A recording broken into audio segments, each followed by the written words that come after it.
એકવાર જો બંધ કરીને ક્યાં રાખીને તો પછી વળી ઉપડશે નહીં. હું તો સાડી પહેરી નહીં શકું. ઓકે, ગાડી છે ને હમણાં ચાલુ નથી થતી.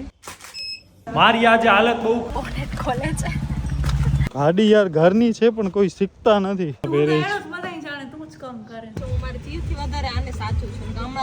રાજમાનો એકચ્યુઅલ કલર આવો છે અને એમાંથી પલાળ્યા પછી આવા થઈ ગયા.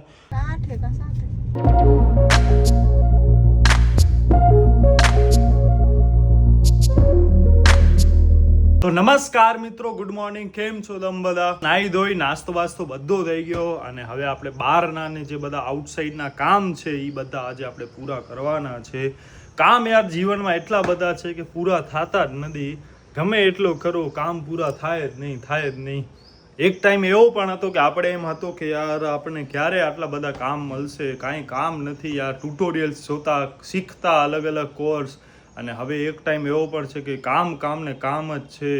લાઈક રાતના હું સૂતો મારી નળી પણ જલાઈ ગઈ છે. આ પણ એટલી દુખે દે યાર, વાત ન પૂછો. રાજમાં છે પણ રાજમાં જો કેવા હતા, આમાં ખબર કલર નીકળ્યો કે શું છે. રાજમાં આવા છે. રાજમાનો એકચ્યુઅલ કલર આવો છે અને એમાંથી પલાળ્યા પછી આવા થઈ ગયા અને એનામાંથી આ પાણી નીકળ્યો એ આવો છે. કેવો એકદમ છે નવા કલર કોટેડ છે. આ તો કલર કોટેડ. રાતના પલાળ્યા હતા, કડી પલાળ્યા? રાતના પલાળ્યા હતા. પીપલમાં ખબર છે પાલિશ કરે છે, દેવાને કલર ને તેને કરીને દેખાવ છે ને. પણ આમાં કલર નાખવાનો શું મતલબ? બહુ કલર હોય તો શું માણસ ન લે? પ્રશ્ન એ છે. બસ જીવનમાં બધું એવું જ થઈ ગયો છે. અને હમણાં હવે ઉનાળો છે એટલે ગરમી જોવો, ગજબની ગરમી સવારમાં. અને બસ અહીંયા આપણો આ જે પંખા છે ને એનામાં પણ હવે થોડોક ફેરફાર થઈ ગયો છે. આ વાળો પંખાનો બીજો નંબરનો સ્વિચ હતો એ હવે ત્રીજા નંબરનો થઈ ગયો છે ને રેગ્યુલેટર વળી આ થઈ ગયો છે. ત્રીજા નંબરનો પંખો છે ને આ હતો, હવે આ પંખો જ બંધ થઈ ગયો છે. હાલશું ફરવા. બપોરના ક્યાં 11:15 વાગ્યા છે. બપોર જ કહેવાય, સવાર છે હજી. 11 બપોર કહેવાય મમ્મી. જસાન જો કે સવાન પર માનો ફરવા કોક જસાન આમ ફરવા પછી સવારનો તડકામાં. હાલો પેટ્રોલ પુરાવા જઈ ગાડીમાં. હાલ ને પછી હજી પાસપોર્ટ સાઈઝના આપણને ફોટો પણ પડાવવાના છે. આના ગરમી તો ઉનાળામાં ગરમી નહીં થાય, ક્યાં ગરમી થશે? આ કે ત્રણ મોસમ લે ટેન્શન ની ગરમી છે. કામ ઘણા બાકી છે ને એની ગરમી. તો હું આને કહું છું કે તું સાડી પહેર લેજે અને એવું હોય ને તો હું બ્લેઝર પહેર લઈશ. તો આપણે ઈ ટાઈપના ફોટા પડાવ્યા છે. 8 ફોટા પડાવી લઈએ. હવે આ કપડામાં તારા કઈ પાસપોર્ટ સાઈઝ ના લાગે સારો યાર. પાસપોર્ટ સાઈઝ છે ફોટો કે નેરે ન કરે વારો પણ તો પડાવી તો સારો જ પાડવાનો ને. હું તો સાડી પહેરી નહીં શકું. મારા પાસે તો એક જ ઓપ્શન છે, બ્લેઝર કાં પછી શર્ટ કાં ટી શર્ટ. એટલે હું એવું વિચારું છું કે બ્લેઝર પહેરું, તું સાડી પહેરું. ગોગલ્સ હા જરૂર. તડકો નથી નહીં એટલો. ગોગલ્સ એટલો તડકો નથી, ઓછો હોય તડકો. મને જરૂર નથી. એની આંખ જો કે અમારા કરતા તો સ્ટ્રોંગ જ છે, મારા ને કૃપા કરતા. કેટલા હતા? 7 ન હોય લેખ તો સરખા સરખા લે 8 કા હે કા 8 કા 7 એટલે બે કેમ હોય? 8 છે કે 7 છે એમ બે કેમ હોય? એક મને જવાબ આપ વેલી. તમને કેટલો ખપે કેવું મને? અરે બોલ ને યાર, લગરાઈ ન કર વેલી, સાચી વાત બોલ. બિઝનેસ કેટલા છે? ઘરે પાછા આવી ગયા છીએ અને બસ હવે આપણે બ્લેઝર પહેરીને જઈએ છીએ સ્ટુડિયોમાં ફોટો પડાવવા માટે. પાસપોર્ટ સાઈઝનો ફોટો. શર્ટ યાર પ્યોર વ્હાઈટ નથી, ક્રીમ કલરનો છે, ઓફ વ્હાઈટ છે. આવી કંઈક છે હમણાં લાઈફ. ઇન્સ્ટાગ્રામમાં પણ જે દેખાય છે ને એ આવો જ કંઈક છે. ઉપરથી કંઈક આવો દેખાય અને અંદરથી લાઈફ કંઈક આવી હાલતી હોય છે. જો લાઈક મિરરમાં તમને બહુ સારી રીતે દેખાશે. નીચે જીન્સ છે, શર્ટ આમ છે ને ઉપર બ્લેઝર છે. તો પાસપોર્ટ સાઈઝના ફોટામાં કેટલો દેખાશે? આટલો જ. બધાને એમ લાગશે ઓહો બ્લેઝર. તો બસ આપણે બ્લુમાં વાળીએ છીએ ફોટો. એનામાં વાંધો નથી, વાંધો ભાઈમાં છે. એક વાર વડી ગયું, મોટી વાત કે મોડો થાય છે. થોડાક રૂપાળા આપણે ઘરના છે અને આ જે અહીંયા આવું પિમ્પલ જેવું છે એનામાં ઓ બ્રશ ટૂલ કે કંઈક. તો બસ બાય ધ વે આ આપણા ભાઈબંધ છે નિમેશભાઈ. અને બસ આપણે 8 કોપી હમણાં જનરેટ કરીએ છીએ. 8 મારીને 8 કોપી આની બ્લેક બ્યુટી આપણી. બ્લેઝર તો મેં ઉતારી નાખ્યો, અતિ ગરમી થતી હતી યાર. જો બ્લેઝરમાં સર ન પડે ખબર છે હું મારી જીવથી વધારે આને સાચું છું ગામમાં રાડો પાડશું મને ખબર જ હતી કાંઈક બોલશો તો બોલું ને યાર. બ્લેઝર ઉપર ઇસ્ત્રી ન થાય એને પછી ડ્રાયક્લિંગ માટે દેવું પડે. તો તને મેં કીધો કે બદલાવ, પણ હવે એ કે મને બદલાવા નથી કપડાં, તો હવે કાંઈ ન થાય યાર. બતાવ તો આવડી જાડી લાગુ છે કેટલી જાડી દે રહી આવું કંઈક છે બને ના. હવે આયા છીએ બેંકમાં અને 1:15 થઈ છે. આઈ થિંક 15-20 મિનિટમાં આવો બંધ થઈ જશે. બેંકનો કામ પૂરો થઈ ગયો. હવે આપણે આવ્યા છીએ પોસ્ટ ઓફિસમાં. ઘણો ટાઈમ પછી અહીંયા આપણે આવ્યા. લાઈક મારો ને કૃપાનો પાસપોર્ટ માટે આપણે અહીંયા આવ્યા હતા. હવે અદિતિ અહીંયા ફોર્મ ભરે છે પોસ્ટ માટે. આપણે પોસ્ટમાં એકાઉન્ટ ખોલાવીએ છીએ અને હું ત્યાં સુધી એનો પાન કાર્ડની ઝેરોક્સ કરાવી આવું. ઓ સામેવાળા ભાઈને વંચાય એવા અક્ષર કરજે. આમ ડાયરેક્ટ નામ ન લખ, ઓમાં પાન કાર્ડ આધાર કાર્ડમાં છે ને એ પ્રમાણે લખ. પછી એમાં નામ અલગ હશે ને અહીંયા તું અલગ લખીશ તોય ગોટાળા થશે. પણ અહીંયા ઝેરોક્સ ક્યાં છે અહીંયા? ઓય સામે છે. અદિતિના બધા ડોક્યુમેન્ટ છે ને હજી એના ઘરે પડ્યા છે, તો એ પણ બધા લેવાના છે. કામ પત્યા, પણ હવે એક નવો મળ્યો છે યાર. ગાડી આપણી ચાલુ નથી થતી. આવ્યો આઈ થિંક બેટરી ઉતરી ગઈ છે કે શું છે યાર. આટલી આપણી ગાડી નવી છે તો બેટરી કેમ ઉતરે? 3:30 વાગ્યા છે, હજી આપણે કાંઈ ખાવા પીવા ભેગા પણ નથી થયા ને હવે વચમાં આ રોન નીકળી યાર. ત્રાસ છે. નેક્સા વાળામાં ફોન કરવો પડશે, બીજો કાંઈ નથી આનો રસ્તો. નેક્સામાં ફોન કર્યો પણ ફોન એમનો ઉપડતો નથી. હવે આપણે નેક્સાના બીજો એક નંબર છે એમાં ફોન કરીએ. શેની બીક લાગે છે ખબર નહીં. હમણાં હું યાર ઝેરોક્સ બેરોક્સ ને બધો કરાવવા ગયો તો. હલો એ કેમ છો? અરે હવે એક કામ એ હતો કે ગાડી છે ને હમણાં ચાલુ નથી થતી, તો એના માટે કોઈનો કોન્ટેક્ટ કરવાનો એવું કંઈ ખરો?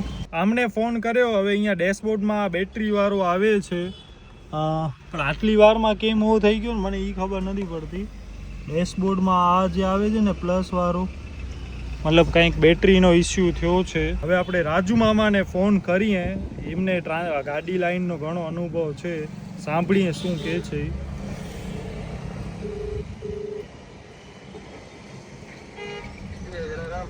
હેલો જય જલારામ. ચા તો વિનોદ મામા ગાડી એવર ચાલુ નથી થઈ હે. કોઈ અડા લાલ ટેકરી તે આવ્યો છે, હું બંધ કરીને રખી અને ચાલુ કરાતો ને ચાલુ નથી થઈ. પેટ્રોલ તો આય પેટ્રોલ ઓલમોસ્ટ ફૂલ ટાંકી. હા એટલે બેટરી જો કે કંઈક થયો હું તો ઇસ્યુ એકલો આવું ને અદિતિ અહીંયા કી ધક્કો મારે. ના રે ના અડા અહીં રિવર્સ પાર્કિંગ में એટલે અને મેં ડેશબોર્ડ में वो बैटरी जी साइन अच्छे थी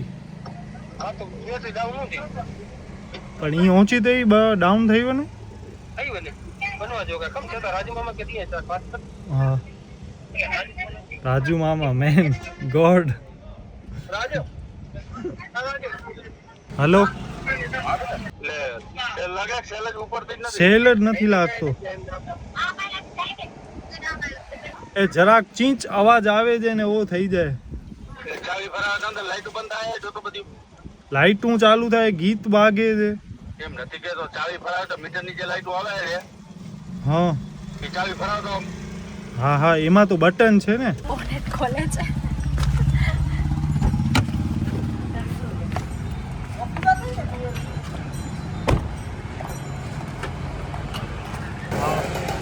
રાજુ મામા ઇન્સ્ટ્રક્શન આપે છે. હા બેટરી આવી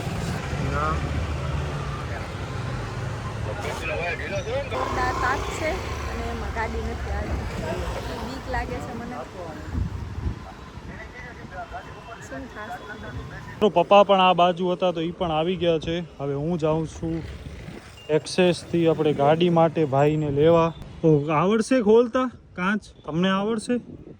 ડ્રાઈવર સીટ ઉપર બેસીને પુશ બટન છે ને એ દબાવજો એટલે ચલાવો બધું ચાલુ થઈ જશે, પછી કાચ ઉતારી અને પછી વરી પાછો પુશ બટન દબાવી નાખજો. દેવો વેલા કરી દઉં લ્યો. ગાડી યાર ઘરની છે પણ કોઈ શીખતા નથી, એક ઉપર ડિપેન્ડન્ટ ખાલી.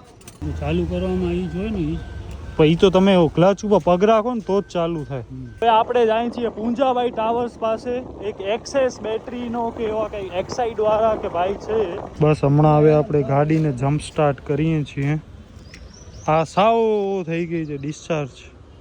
હવે આને આપણે ચાર્જિંગમાં રાખવી પડશે. આપણે એકવાર જો બંધ કરીને ક્યાં રાખીને તો પછી વળી ઉપડશે નહીં. કરું ચાલુ કરું?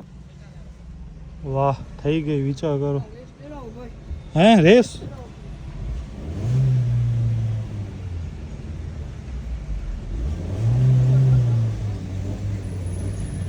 ચાલુ હોય ધીમી ધીમી થોડીક રેસ દેડાવો. ઓકે ચાર્જ થાય નહીં, નથી થતું, ચાલુ નથી થતી વરી. મતલબ એમની બેટરીથી અહીંયા પાવર દે છે ને તો જ ચાલુ થાય છે. એટલે હવે આપણને ગાડી બંધ નથી કરવાની. ટૂંકમાં આમ ને આમ આપણે હાલ્યા જ અહીંયા શોરૂમમાં કે બીજે ક્યાંક. તને ઘરે જવું છે કે શોરૂમમાં હાલો છે? હે હવે આપણે જઈએ છીએ આરટીઓ. ત્યાં લગભગ એક્સાઇડની છે શું કહેવાય એમની મેઇન ઓફિસ. કાં રિપ્લેસ થઈ જશે ને કાં પછી આપણે આને ચાર્જિંગમાં રાખી આવશું. મેઇન પ્રશ્ન એ છે કે ચાર્જિંગમાં રાખશું ત્યારે બીજી આપણને દે ને તો મેળ પડે, નકા ગાડી બાડી ક્યાં અહીંયા મેળ જ નહીં પડે કાંઈ. જુબેલી ગ્રાઉન્ડ પહોંચ્યા. આજે જમવાનો તો યાર મને લાગતો નથી કાંઈક થાય. આજનો જીમ ને એ બધો પણ આપણો એમને હજી પેન્ડિંગ પડ્યો છે ને. It's almost 4 PM. Post office પાસે ચાલુ નથી. એક સાઈડ જ છે ને આપણી? ઓકે જોઈ લો ને ઉતરી ગઈ છે કે રિપ્લેસ કરવી પડશે. પાણી ચેક કરવાનું. વાહ ભાઈ નાઇસ. આ કંઈક નવું છે યાર. તો બસ મિત્રો હવે આપણી ગાડી અહીંયા ખુલ્લી પડી છે અને આની બેટરી છે ને એ સાવ ફેલ થઈ ગઈ છે. એટલે હવે આપણે નવી જ બેટરી નાખવી પડશે. મેં શોરૂમવાળા ભાઈને બધા આના બેટરી નંબર ને એ બધો મોકલાવી દીધો છે. બાકી ગાડીના ચેસીસ નંબર, એના ફોટોસ ને એ બધો. એટલે હવે એ આખી નવી જો થઈ જશે બેટરી. 1.5 વર્ષમાં ગાડીની બેટરી ફેલ થઈ ગઈ, ખાલી 16,000 કિલોમીટરમાં. એ પણ તો ચાર્જિંગના કેટલા રૂપિયા લે કંઈ ખબર છે? 100 અయ్યો અચ્છા. હવે આપણે ગાડી ચાલુ કરીને ચેક કરીએ. કરા કરા વાહ ઉપડી ગઈ. હેડલાઇટ ઓન કરી ને એસી એ ચાલુ હોય. Ready ready okay. બસ હવે અંદર અહીંયા કાંઈ સાઇન બાઇન નથી આવતી. Good morning. હા તો 1 જાન્યુઆરી 2019 થઈ ગઈ તારી. રેમ જે આપણી બગડી ગઈ હતી ને તો એ આપણે આપી હતી તો બસ એ પણ થઈ ગઈ છે. હમણાં જ એમનો ફોન આવ્યો હતો. તાઇવાન નકા આપણને મોકલવી પડી હોત પણ એ એમણે જ મોકલાવી દીધો અને બધો કામ થઈ ગયો. 5 વાગે છે યાર. મિત્રો આપણી રેમ 3200 ગીગાહર્ટ્ઝ 16 GB વાળી એક સ્ટિક. અરે થેન્ક યુ ભૈયા.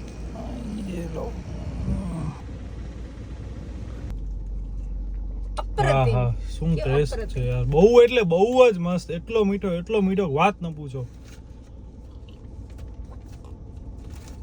તમે ચાલુ કરી નાખો પછી આખો દિવસ સાજ પીજો. હું પૂરા કરી નાખીશ. ચાલુ કરવામાં હું ને કૃપા જ પી જાશું. સવારથી નીકળેલા આપણે હવે છે પહોંચ્યા યાર.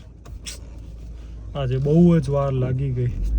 ઘણો બધો થઈ ગયો. સારો થયો અહીંયા ભુજમાં આ બધો થયો બેટરીનો ને ઇસ્યુ. ક્યાંક લોંગ ડ્રાઈવ ઉપર ગયા હોય ને આમ થાય તો ઉમાં ધંધે લાગી. ખબર તો છે પાછા આપણા કિસ્મત.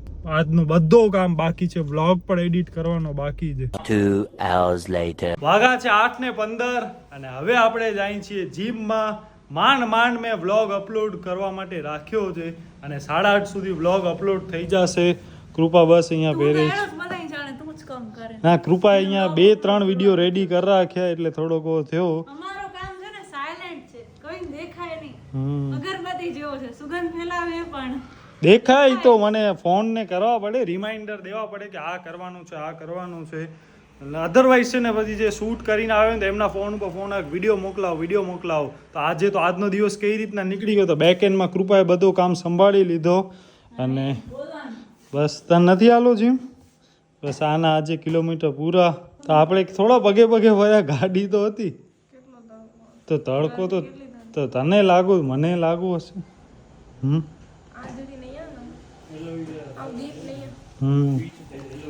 બસ હાલો આ બે લઈને આપણે પહોંચીએ. ઇટ્સ 8:19. આજે લેગ ડે હતો. હા હું તો યાર 1 કિલોમીટર દોડીએ છું 10.5 ની સ્પીડ. મારી આજે હાલત બહુ ખરાબ હતી. આમ તો હું જીમ આવવા વાળું પણ નહોતો, પણ આ કૃપા માટે ને મેં જરા કીધું કે ના યાર હાલો, જ્યારે આમ શરીર હોય ને ત્યારે આપણે વધારે એવું થોડોક કરવું જોઈએ તો શરીર ખડતલ બને, કસાય શરીર. જીમમાં હાલી નહીં ને એટલે એને આજે આપણે મોમોસ ખવડાવશું. જમવાનું છે ફ્રેન્ચ ફ્રાઈસ, પછી શેરડીનો રસ, ઉત્તમ, ચટણી અને સંભાર. બસ મમ્મી અહીંયા ઉતારે છે અને અમે ત્રણે અહીંયા બેસી ગયા છીએ જમવા માટે. બસ આવું કંઈક છે. કેટલા વાગ્યા? 11:30 વાગે છે બાય ધ વે. અને આજનો દિવસ તો બહુ જ હેક્ટિક અને ખતરનાક ગયો. હે? હા જમી લીધો. બસ